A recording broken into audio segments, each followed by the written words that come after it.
Congratulations on your nomination, and thanks for coming today. Was the recent military takeover in Egypt a coup? Thank you, Senator. As you know, and as we discussed, I share the President's concern and your concern over the seizure of power from President Morsi, the suspension of the Constitution, the arrests, et cetera. On the legal matter and on the review that the administration is carrying out, I just don't feel equipped to comment, not now serving in the administration, not having access to full facts, and not being part of the review. Okay, so for the record, you're unsure if it's a coup? I don't feel equipped to comment. Very politic of your answer. You stated that whenever a government is killing its citizens, it's morally incumbent for, I presume, for us to intervene. In Pakistan, they kill their citizens for certain types of speech. Does that mean we should intervene in Pakistan? Thank you, Senator. And the quotation that you read surprises me because that is not language that I would normally use. But let me refine my own view, if I could. Intervene is a word that can mean a range of things. When you speak out in a country to contest gross violations of human rights or mass atrocities, that's a form of intervention in the sense that you're, in a way, meddling in the internal affairs of a state on behalf of human rights. Economic sanctions are a form of response. I think in the face of gross violations of human rights, mass atrocity, genocide, and this is, again, something we discussed yesterday, we have a vast array of tools in the toolbox. Assistance. I guess my specific question then would be, are you willing today to speak out against the practice of killing people for making religious statements that are objectionable to certain religions? Absolutely, sir. I've spent my whole life speaking out about such Because, I mean, that's crimes. part of it, is I think we've become so timid with certain of these, you know, at the very least we can call them intolerances, but basically killing people for religious speech, I think, is something we shouldn't be ashamed of speaking out about. I'm not proposing we invade Pakistan to tell them how to lead their lives in their country, but I am saying that not only should we speak out about it, we should make our aid contingent upon it. Do you think any aid to these countries should be contingent upon behavior? Well, sir, again, as we discussed, I think every tool in the toolbox needs to be reviewed, and depending on the circumstances, it's hard a little bit to speak in the abstract, but we need to use the levers we have at our disposal, consistent with our other interests, because we do retain other interests, of course, with these countries as well, but certainly examine anything we can do to deter such horrible practices. When we intervene in countries, who gets to make that decision, the President or the Congress?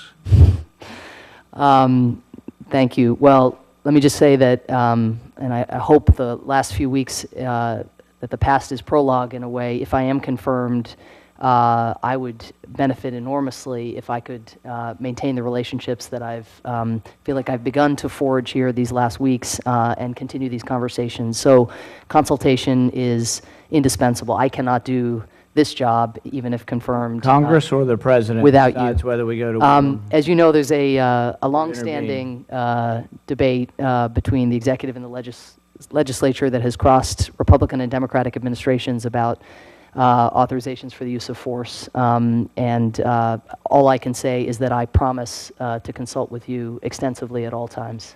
Sounds like a non-response response. But, you know, the thing is that these are important questions. The vast majority of the public's not in favor of arming Islamic rebels who in all likelihood will be killing Christians in Syria. The vast majority of the American public's not in favor of giving arms to people who are basically allied with al-Qaeda in Syria. The vast majority of the public doesn't believe that we're going to have a way of knowing who our friends and who our foes are. We can't even tell who our friends are in the Afghan army, which is a much more stable situation than Syria. So I find it incredible to think that we will.